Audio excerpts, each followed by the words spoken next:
Everyone, welcome to my channel. ಇವತ್ತು ಕುಬೇರ ಮುದ್ರೆ ಬಗ್ಗೆ ತಿಳಿಸ್ಕೊಡ್ತೀನಿ. ಕುಬೇರ ಮುದ್ರೆ ಅಂದರೆ ಎಲ್ರಿಗೂ ಗೊತ್ತಿರುತ್ತೆ. ಈ ಫೈನಾನ್ಷಿಯಲ್ ಪ್ರಾಬ್ಲಮ್ಸ್ ಏನೇ ಇದ್ದರೂ ಬ್ಯಾಲೆನ್ಸ್ ಮಾಡುವಂಥ ಒಂದು ಮುದ್ರೆ ಇದು. ಈ ಒಂದು ಮುದ್ರೆ ಎಷ್ಟು ಬೆನಿಫಿಟ್ ಇದೆ ಅಂತಂದರೆ ಮಾಡೋದ್ರಿಂದ ಖಂಡಿತ ನಮ್ಮ ಒಂದು ಫೈನಾನ್ಷಿಯಲ್ ಸಿಚುವೇಶನ್ ಏನೇ ಇದ್ದರೂ ಚೇಂಜ್ ಆಗುತ್ತೆ.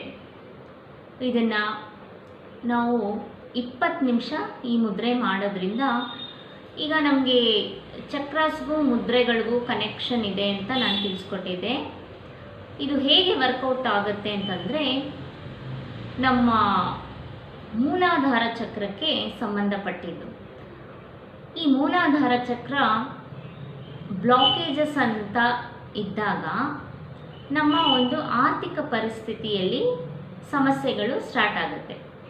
ಈ ಫೈನಾನ್ಷಿಯಲ್ ಪ್ರಾಬ್ಲಮ್ ಏನೇ ಇದ್ದರೂ, ಈಗ ರೂಟ್ ಚಕ್ರ ಅಂತ ಹೇಳ್ತೀವಿ, ಆ ಮೂಲಾಧಾರ ಚಕ್ರದಲ್ಲಿ blockages, negative emotions, negative beliefs ಇದೆಲ್ಲ ಇದ್ದಾಗ ಆ ಒಂದು ಫೈನಾನ್ಷಿಯಲ್ ಫ್ಲೋ ಅನ್ನೋದು ಬ್ಲಾಕ್ ಆಗ್ತಾ ಹೋಗುತ್ತೆ.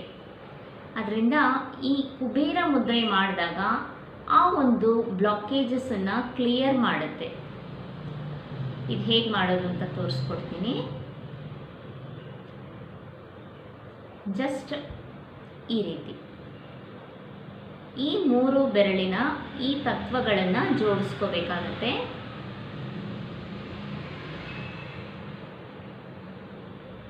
ಜಸ್ಟ್ ಹೀಗೆ.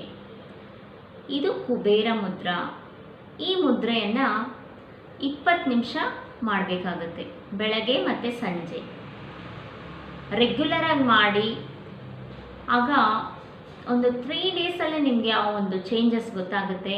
ಆ ಒಂದು ಎನರ್ಜಿ ಲೆವೆಲ್, ಆ ಫೈನಾನ್ಷಿಯಲ್ ಫ್ಲೋ ಅನ್ನೋದು ಈಸಿಯಾಗಿ ಬರ್ತಾ ಇರುತ್ತೆ. ಎಫರ್ಟ್ಲೆಸ್ ಮನಿ ಅನ್ನೋದು, ಆ ಬ್ಲಾಕೇಜ್ ಏನಿದೆ ಕ್ಲಿಯರ್ ಆಗ್ತಾ ಹೋಗುತ್ತೆ. ನೋಡ್ಕೊಳ್ಳಿ ಇನ್ನೊಂದ್ಸಲ. ಅಗ್ನಿ ತತ್ವ, ವಾಯು ತತ್ವ ಮತ್ತು ಆಕಾಶ ತತ್ವ, ಪೃಥ್ವಿ ತತ್ವ ಮತ್ತು ಜಲತತ್ವ ಕೆಳಗಿರುತ್ತೆ. ಈ 3 ಬೆರಳನ್ನು ಜೋಡಿಸಿ ಜಸ್ಟ್ ಹೀಗೆ ಇಟ್ಕೊಂಡು ರಿಲ್ಯಾಕ್ಸ್ ಆಗಿ ಕೂತ್ಕೊಂಡ್ಬಿಡಿ. ಧ್ಯಾನ ಮಾಡೋ ಥರ ಕಣ್ಮುಚ್ಕೊಂಡು ಕೂತ್ಕೋಬೋದು, ಅಥವಾ ಏನಾದರೂ ಕೆಲಸ ಮಾಡಿಕೊಂಡು ಬೇಕಾದರೆ ಮುದ್ರೆ ಇಟ್ಕೊಂಡು ಕೂತ್ಕೋಬೋದು.